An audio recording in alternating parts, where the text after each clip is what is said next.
Welcome, welcome, welcome, welcome to another episode of Suave and Sassy Seniors with Sonya.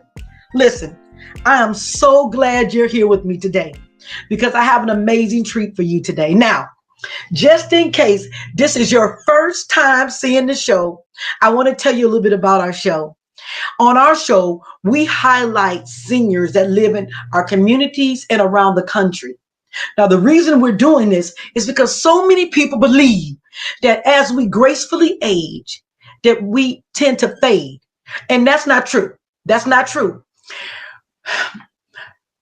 Seniors, we're doing so many things as we continue to age in our lives. So we're sharing some amazing stories. I have an amazing guest here with you today. We ask every one of our guests to leave us a nugget, something that we can tuck away and keep in our lives to help us become better people and to make our world a better place. Now, my only ask of you is to click, like, and share this video. Subscribe to the YouTube channel and continue to take this amazing journey with us. Now, let me add our guest to the show. I'm going to have him introduce himself as we go on to the show today. And thank you again for joining us today. Hello, Dr. Bracy. Hello there. How are you doing, my dear Sonya? I'm amazing. First of all, I want to tell you thank you for agreeing to be a guest on our show today. Well, I'm delighted to be with you.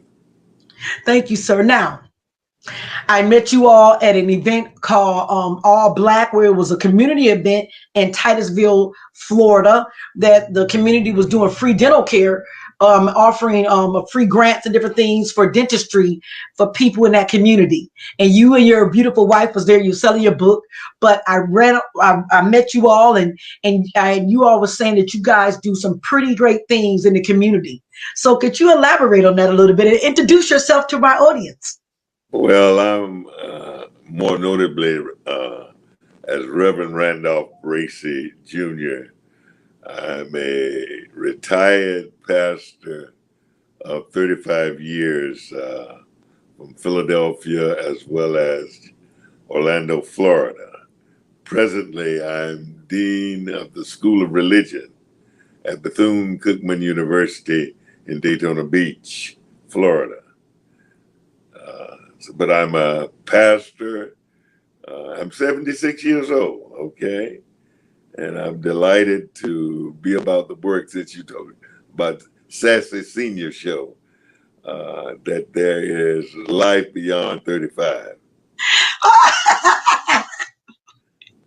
So now you're a dean at Bethune-Cookman. Are you active in the community any sort of way? Other than Well, I have had activists, both my wife and I, but I've taken the role as a pastor, an active pastor. I pastored, as I said, 10 years in Philadelphia. I'm a native Floridian, and I had the opportunity that not many Black pastors have to have pastored both in the North and the South.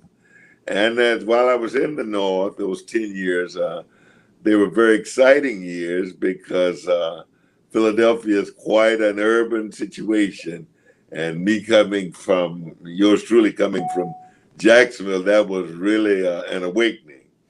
But I thank God because I got a tremendous sense of social justice and dealing with the needs that an urban community have. And I subsequently brought it back home to Florida, to Orlando, where I became very active as a pastor of a church that my wife and I founded. And we stayed there for 20 years, and I was president of the Orange County branch of the NAACP. And so I was a cutting edge, not only pastor, but a profile person in Orlando, leading activist interests with the powers that be.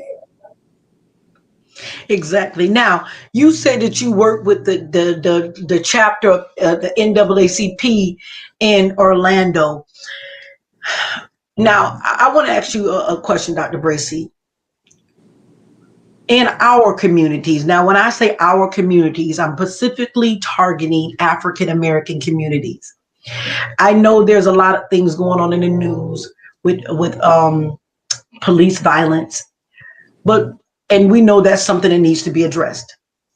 But let me ask you this, Pastor: what can we do in our communities to help us do better for our own communities, so that we can stop harming our own selves? It seems like we self-sabotage ourselves more than anyone else does. Do first of all, do you agree with that? Well, first of all, yeah, I agree. Let me just share this with you. I've been an activist for nearly 40 years on cutting line, organizing pastors, learning how to do it when I was in the Philadelphia area. And I just think that as people of color, especially at my age, I have to implore and beseech the young folk of today to get very active. That's why I'm so excited about the fact that I'm at a university, an HBCU, historically black college university, Bethune-Cookman, and to impel and to implore and to help young folk to get a sense of their responsibility, because these are very serious times. I mean, more serious than any time that I've ever seen in my life. I grew up in a time of segregation and Jim Crow. I knew it firsthand, right out there in Jacksonville, Florida. But let me tell you something.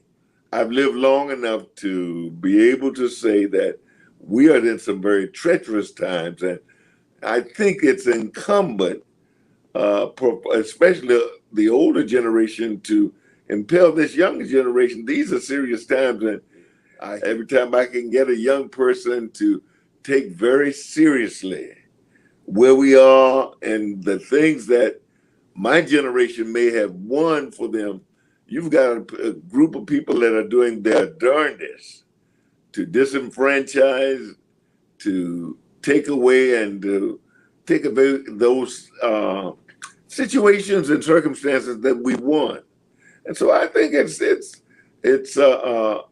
my generation. We got to teach the lesson, but because the new generation, your generation and beyond, has to, the Z generation has to take up, because if we don't, we might be impelled to lose all of the things that we have been able to achieve. Wow. Dr. Bracy, that was a lot. That was a lot said there. But being woke, that's really important. Let me ask you this, Dr. Pastor Bracy. At the end of the day, I know there's things that we have to stand for. But how does love come into all of this? How can we embrace that in with this? Because I just believe, that God is love, and at the end of the day, it's we're just all one people. So how can we, on ground basis, braid love in with all of this?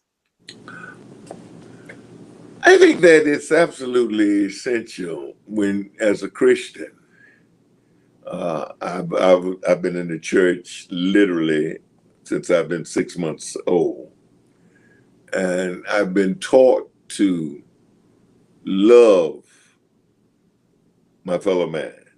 But I also must keep an eye open, because not everybody that loves you does not, I'll put it this way.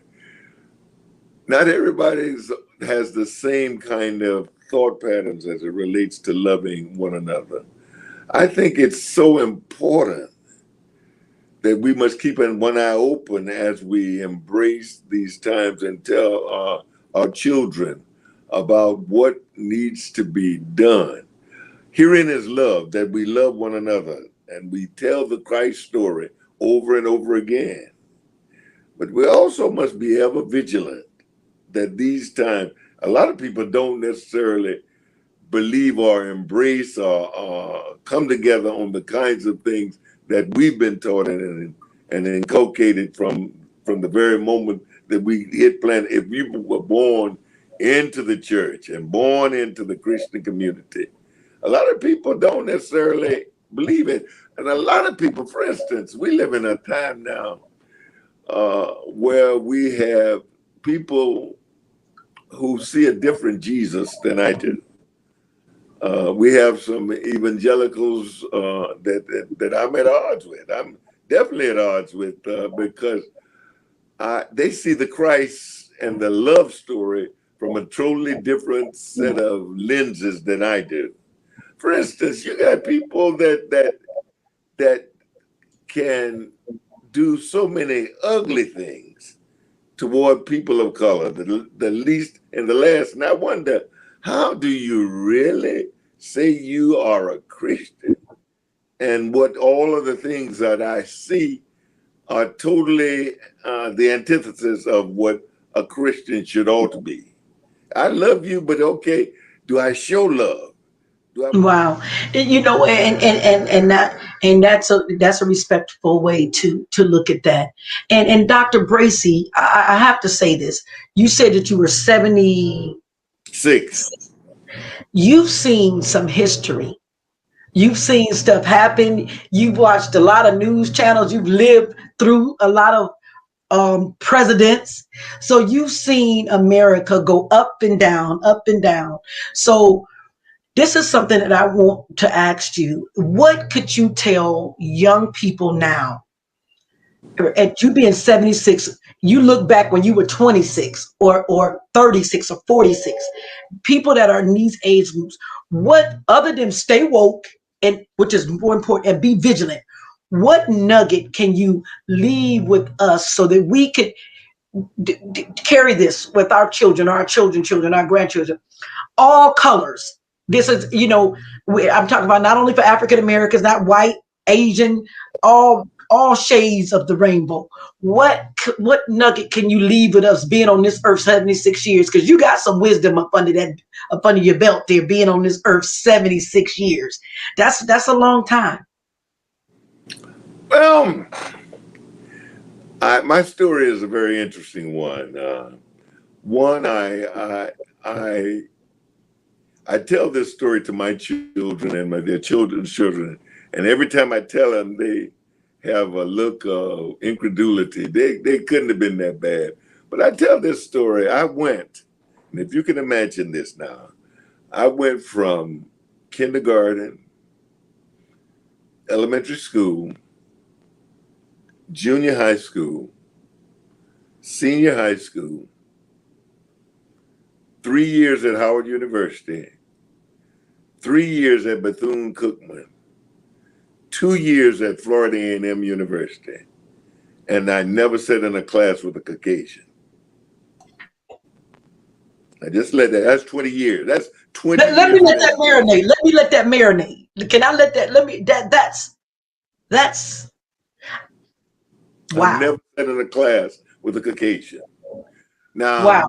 one of the things my mother used to tell me, because of, and my father, but especially my mother, would say, son, but just because of the color of your skin, you must be able to run twice as fast, think twice as fast, do twice as.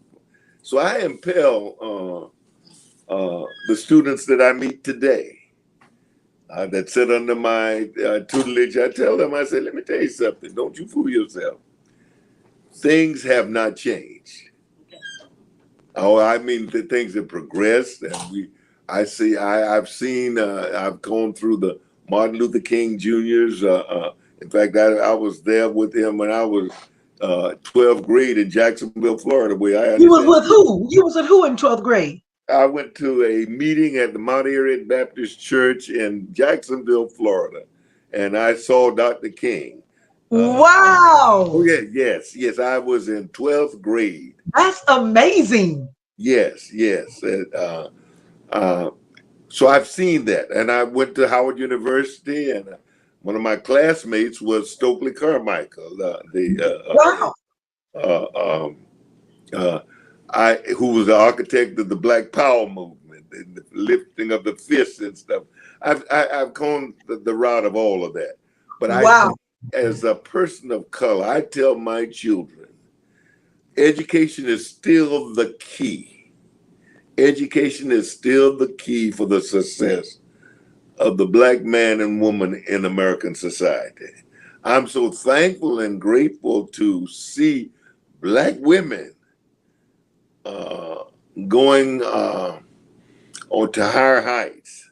And I'm over here at Bethune-Cookman in Daytona Beach, where one of the greatest Black women of the 20th century, Mary McLeod Bethune, who was an advisor to 4 presidents. Yes, yes.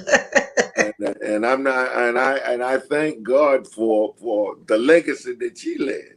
If you can imagine, I cannot think of one person, including the President of the United States, formerly Barack Obama, that was advisor to 4 presidents of the United States of America. Wait a minute, was she an African American woman? Oh yes, from Mays. I know I was just being facetious there. I know it. So to answer, take a circuitous route to answer your question. Yes, I sir. think one of the things I'm fiercely Afrocentric, but I also we must get the education to go with it to deal with the solutions of this day and time. As a pastor, I've seen that, like I said, for 35 years, full time, and the Black church is changing. The church is changing. For instance, coming out of the pandemic, we're seeing a lot of people sliding away from the church. We're seeing a lot of people not as excited about it, and we're seeing the numbers fall off.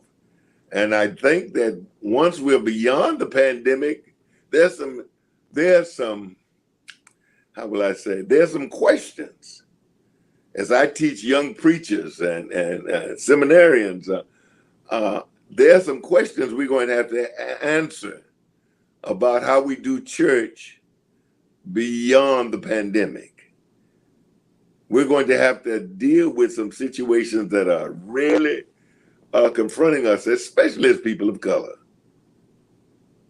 And I'm glad you said that, and I'm not going to go down that road, but yes, because church has always been a people of color. That's always been our middle place to settle out. Even from slavery, that was a way for African Americans. The church has always been a pillar for our community. But I did hear what you said, Dr. Bracy. The nugget that you left us is education is key.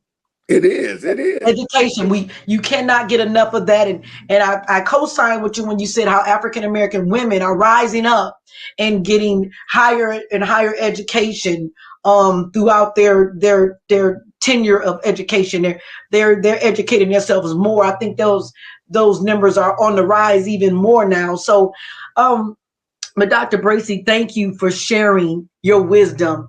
I mean, right now we're looking at a legacy in you. We're looking at history in you, and this is why this is one of the main reasons why we archive these shows, so that what you're saying, what you're putting out is sound truth, is sound history, and we're able to look at it.